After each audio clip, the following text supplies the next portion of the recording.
तो आइए स्टूडेंट, स्वागत है आपका विजय स्टडी पॉइंट में।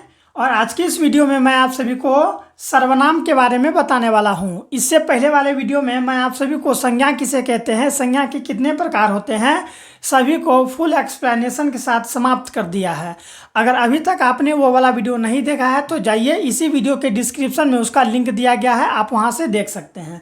तो आइए अब हम सभी स्टार्ट करते हैं। देखिए बच्चों, यहाँ पर है सर्वनाम। पहले सर्वनाम का परिभाषा हम लोग समझ लेते हैं। संज्ञा अथवा नामों के बदले जो शब्द आते हैं उन्हें सर्वनाम कहते हैं। यानी कि संज्ञा किसे कहते हैं, पहले ये जानिए। जितने भी नाम है उसी को ना संज्ञा कहते हैं।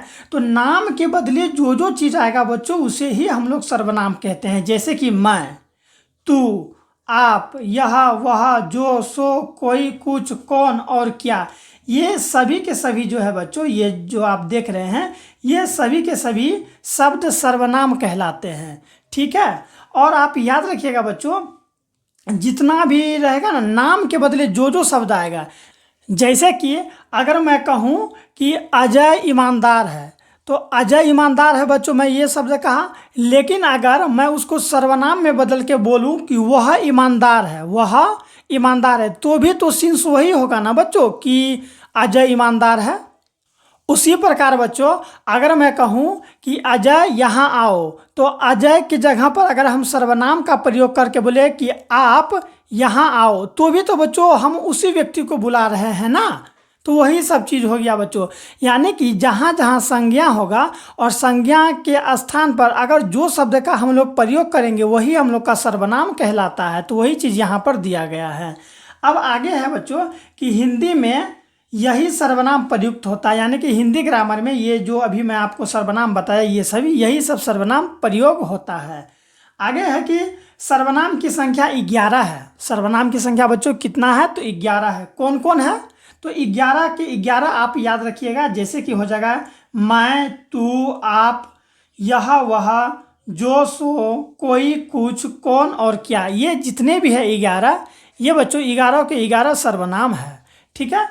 सर्वनाम का प्रयोग वाक्य को सुंदर और सुगठित बनाने के लिए किया जाता है। यानी कि जब हम लोग सर्वनाम का प्रयोग करते हैं तो उसका एक ही उद्देश्य होता है कि जो हम लोग का वाक्य है ना, वो सुंदर और सुगठित हो जाए बच्चों। यानी कि अच्छा लगे पढ़ने में, सुनने में। ठीक है।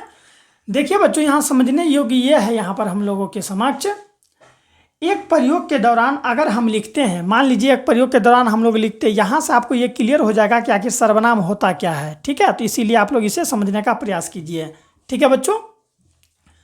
जैसे कि एक प्रयोग के दौरान हम लिख सकते हैं, राम एक होशियार लड़का है, राम कोई भी काम सोच समझकर करता है, अतः राम को धोखा नहीं मिलता है या फिर धोखा नहीं खाना पड़ता है। हम लोगों ने यहाँ पर क्या पढ़ा बच्चों कि राम एक होशियार लड़का है। समझिएगा ध्यान से, राम एक होशियार लड़का है, राम कोई भी काम सोच समझकर करता है, अतः राम को धोखा खाना नहीं पड़ता है। ये हम लोग देख लिए बच्चों। अब यहाँ देखिए, इस वाक्य में राम नामक शब्द का 3 बार प्रयोग हुआ है। यानी कि ये वाला जो वाक्य देखिए, यहाँ पर एक बार राम यहाँ, फिर दूसरा राम यहाँ और तीसरा राम यहाँ। तो इस वाक्य में राम का प्रयोग कितना बार हुआ है, 3 बार प्रयोग हुआ है, जिससे वाक्य की सुंदरता नष्ट हो गई है। बार बार राम बोल रहे हैं तो अच्छा नहीं लग रहा है। इससे वाक्य की जो सुंदरता है बच्चों वो खत्म हो गया। कैसे खत्म हो गया, तो आप लोग यहाँ देखिए, हम क्या बोले कि राम एक होशियार लड़का है, फिर हम वही बोल रहे हैं कि राम कोई भी काम सोच समझ कर करता है, फिर वही बोलते हैं अतः राम को धोखा खाना नहीं पड़ता है। तो बार बार राम बोल रहे हैं तो इससे इसकी सुंदरता घट जाता है बच्चों। लेकिन अगर हम क्या करें, सर्वनाम का प्रयोग करके बोले तो इसकी सुंदरता बढ़ जाएगा।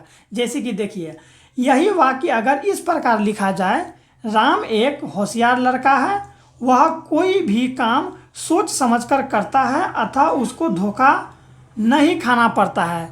ठीक है बच्चों, सुंदर, सुगठित एवं सरल जान पड़ता है। तो इस तरह हमको ये जो वाक्य है हमको सुंदर लगता है और लगता है कि हाँ पूरा इजी है। लगता है कि नहीं बच्चों। देखिए हम लोग यहाँ क्या बोले कि राम एक होशियार लड़का है, लेकिन राम की जगह हम अब सर्वनाम का प्रयोग करके बोले हैं कि वह कोई भी काम सोच समझ कर करता है। कौन, तो राम।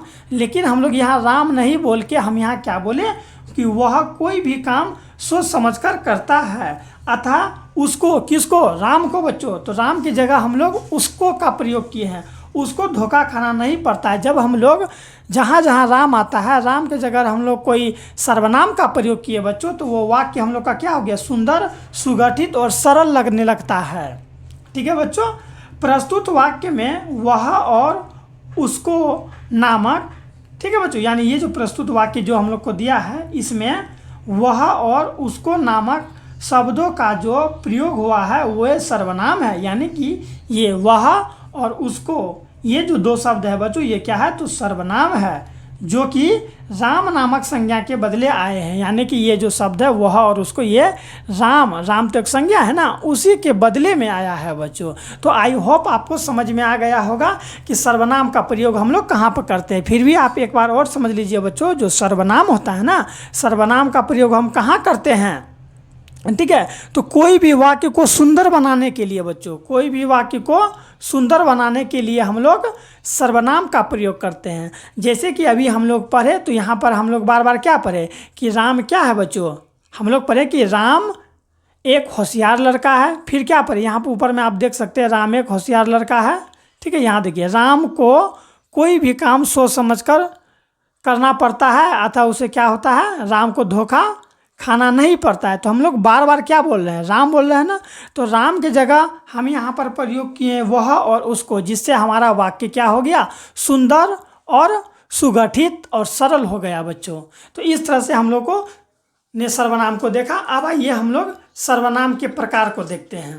सर्वनाम के 6 भेद होते हैं बच्चों। सर्वनाम के कितने भेद होते हैं, तो 6 भेद होते हैं, आपको याद रखना होगा। देख सकते हैं आप यहाँ पर सर्वनाम के 6 भेद होते हैं। कौन कौन से होते हैं, तो पुरुषवाचक सर्वनाम, निश्चयवाचक सर्वनाम, अनिश्चयवाचक सर्वनाम, प्रश्नवाचक सर्वनाम, निजवाचक सर्वनाम और संबंधवाचक सर्वनाम बच्चों। तो सर्वनाम के कितने भेद होते हैं, तो 6 भेद होते हैं, और 6 भेद आपको याद रखना है। कौन कौन से भेद होते हैं, पुरुषवाचक सर्वनाम, निश्चयवाचक सर्वनाम, अनिश्चयवाचक सर्वनाम, प्रश्नवाचक सर्वनाम, निजवाचक सर्वनाम और संबंधवाचक सर्वनाम।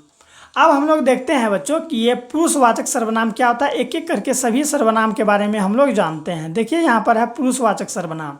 तो यहाँ पर होगा बच्चों, जिस सर्वनाम का प्रयोग किसी व्यक्ति या वस्तु के लिए किया जाता है उसे पुरुषवाचक सर्वनाम कहते हैं। समझ में आया, जिस सर्वनाम का प्रयोग हम लोग किसके लिए करेंगे बच्चों, व्यक्ति या वस्तु के लिए करते हैं, उसे हम लोग पुरुषवाचक सर्वनाम कहते हैं। जैसे कि मैं, तू, वह, यह, ये सभी के सभी ना पुरुषवाचक सर्वनाम है, क्योंकि ये सभी के सभी जितने भी सर्वनाम है, इसका प्रयोग हम लोग किसके लिए करेंगे, किसी व्यक्ति या वस्तु के लिए करेंगे बच्चों। इसीलिए ये हमारा पुरुषवाचक सर्वनाम कहलाएगा। ठीक है, अब पुरुषवाचक सर्वनाम के भी 3 भेद होते हैं बच्चों। अक्सर जो है ना, ये जो है ना इंग्लिश ग्रामर में ज़्यादा काम आता है, लेकिन आप लोग यहाँ पर पढ़ लीजिए, क्योंकि हिंदी समझ जाइएगा तो इंग्लिश में भी आपको ये काम देगा। मैं देखा हूँ अक्सर बच्चों इंग्लिश ग्रामर में फर्स्ट पर्सन, सेकेंड पर्सन और थर्ड पर्सन जो है ना काफ़ी इम्पोर्टेंट रखता है। तो देखिए, पुरुषवाचक सर्वनाम के भी 3 भेद होते हैं। कौन कौन, तो उत्तम पुरुष, मध्यम पुरुष और अन्य पुरुष। उत्तम पुरुष किसे कहेंगे, तो याद रखिएगा, बोलने, लिखने अथवा कहने वाले को उत्तम पुरुष कहते हैं। बोलने वाले, जैसे हम बोल रहे हैं ना बच्चों, तो हम हो जाएंगे कौन सा पुरुष, उत्तम पुरुष हो जाएंगे बच्चों। कहने वाले, लिखने वाले, हम बोल रहे हैं और हम ही मान लीजिए लिख रहे हैं और हम ही कह रहे हैं कुछ भी चीज़, तो उसी को हम लोग बच्चों उत्तम पुरुष कहते हैं। तो फाइनली आपको याद रखना होगा कि बोलने, लिखने तथा कहने वाले को उत्तम पुरुष कहते हैं। जैसे कि मैं और हम, क्योंकि मैं और हम, बोल कौन रहा है बच्चों, तो मैं बोल रहा हूँ ना, हम लोग बोल रहे हैं ना, इसीलिए ये क्या होगा, उत्तम पुरुष होगा। आगे हम लोग का मध्यम पुरुष। सुनने वाले को मध्यम पुरुष कहते हैं। सुनने वाले, जैसे कि ये वीडियोस आप देख रहे हैं तो आप सुन रहे हैं ना बच्चों, मैं बोल रहा हूँ लेकिन सुन तो आप रहे हैं, तो आप हो जाइएगा मध्यम पुरुष। आगे हम लोग का अन्य पुरुष। अन्य पुरुष किसे कहते हैं, तो ये भी याद रखिएगा, जिसके बारे में कुछ कहा जाए उसे अन्य पुरुष कहते हैं। जैसे कि यह, वह, ये, वो। ठीक है, तो ये हो गया हम लोग का अन्य पुरुष। यानी कि हम लोगों के पास 3 है। कितने हैं बच्चों, पुरुषवाचक सर्वनाम की कितने भेद है, 3। कौन कौन, उत्तम पुरुष, मध्यम पुरुष तथा अन्य पुरुष। तो उत्तम पुरुष किसे कहेंगे बच्चों, आप समझते चलिए। उत्तम पुरुष बोलने, लिखने वाले या कहने वाले को हम लोग कहते हैं उत्तम पुरुष, जैसे कि मैं और हम। ठीक है। मध्यम पुरुष सुनने वाले को मध्यम पुरुष, और जिसके बारे में कुछ कहा जाए बच्चों वो होगा अन्य पुरुष। ठीक है। अब आइए हम लोग आगे देखते हैं। यहाँ पर अगर आपको अच्छा लग रहा है तो एक बार कमेंट करके ज़रूर बताइएगा कि समझ में आ रहा है या फिर नहीं आ रहा है। आगे है निश्चयवाचक सर्वनाम। ये क्या होता है तो समझिए। जिससे किसी निश्चित व्यक्ति या वस्तु का बोध हो उसे हम लोग निश्चयवाचक सर्वनाम कहते हैं। जैसे कि यह तुम्हारी गाय है, वह हमारा घर है बच्चों। इससे क्या किसका बोध हो रहा है तो याद रखिएगा, निश्चय का बोध हो रहा है कि यह तुम्हारी गाय है, यानी ये जो गाय है ये किसकी है तो तुम्हारी है, तो निश्चय का बोध हो रहा है। फिर वह हमारा घर है, घर किसका है, मेरा है बच्चों, पर्सनल मेरा है, तो ये सभी निश्चयवाचक सर्वनाम के अंतर्गत आएगा। अब है अनिश्चयवाचक सर्वनाम। जिससे किसी व्यक्ति, वस्तु या प्राणी का निश्चित बोध न हो उसे अनिश्चयवाचक सर्वनाम कहते हैं। जैसे कि देखिए, कोई आया है, कोई आया है, ये कोई आया है यानी कौन आया हमको पता नहीं है, लेकिन कोई आया है। कुछ भी खा लो, कुछ भी खा लो बच्चों, तो ये सभी के सभी जो है ना, ये देखिए कोई आया है, कुछ भी खा लो, अनिश्चयवाचक सर्वनाम कहलाएगा। आगे है हम लोग का संबंधवाचक सर्वनाम। तो याद रखिएगा, जिससे किसी संज्ञा या सर्वनाम का संबंध सूचित हो उसे संबंधवाचक सर्वनाम कहते हैं। जैसे कि जो काम करेगा सो मजदूरी पाएगा। जो काम करेगा बच्चों वो क्या पाएगा, मजदूरी पाएगा। तो ये देखिए, जो और सो क्या है तो संबंधवाचक सर्वनाम है, क्योंकि ये संबंध बता रहा है वाक्य में। यह वही है जो कल आया था, यानी कि यह वही है जो कल आया है, तो यहाँ पर यह और जो है बच्चों, यह और जो है संबंध को दर्शा रहा है, इसीलिए संबंधवाचक सर्वनाम कहलाएगा। नेक्स्ट है हम लोग का निजवाचक सर्वनाम। जिससे स्वयं या अपने आप का बोध हो उसे निजवाचक सर्वनाम कहेंगे। किसका बोध हो, स्वयं का बोध होगा या फिर अपने आप का बोध होगा, उसे ही हम लोग क्या कहते हैं, निजवाचक सर्वनाम कहते हैं। जैसे कि मैं यह काम स्वयं कर लूँगा, यानी ये जो काम है मैं स्वयं कर लूँगा, तो ये जो स्वयं है ये मेरा निजवाचक सर्वनाम है। आपको अपने वतन के लिए मर मिटना चाहिए, आपको अपने वतन के लिए, तो ये जो अपने है ये निजवाचक सर्वनाम है। मैं अपने आप आ गया, तो अपने जो है बच्चों ये अपने खुद का, तो ये निजवाचक सर्वनाम है। अंतिम है हम लोगों का कि प्रश्नवाचक सर्वनाम किसे कहते हैं। तो याद रखिएगा बच्चों, जिससे प्रश्न का बोध हो उसे हम लोग प्रश्नवाचक सर्वनाम कहते हैं। जैसे कि कौन हंस रहा है, कौन हंस रहा है, हम ये प्रश्न कर रहे हैं आपसे कि कौन हंस रहा है, तो प्रश्न कर रहे हैं ना, इसीलिए प्रश्नवाचक सर्वनाम हो जाएगा। आप क्या करते हैं, क्या करते हैं, आप आपसे पूछ रहे हैं ना, आप क्या करते हैं, तो ये सभी प्रश्नवाचक सर्वनाम हो जाएगा बच्चों। अगर आपको अच्छा लगा होगा तो चैनल को सब्सक्राइब और वीडियो को लाइक जरूर कीजिएगा बच्चों। मिलते हैं ग्रामर के एक और टॉपिक के साथ।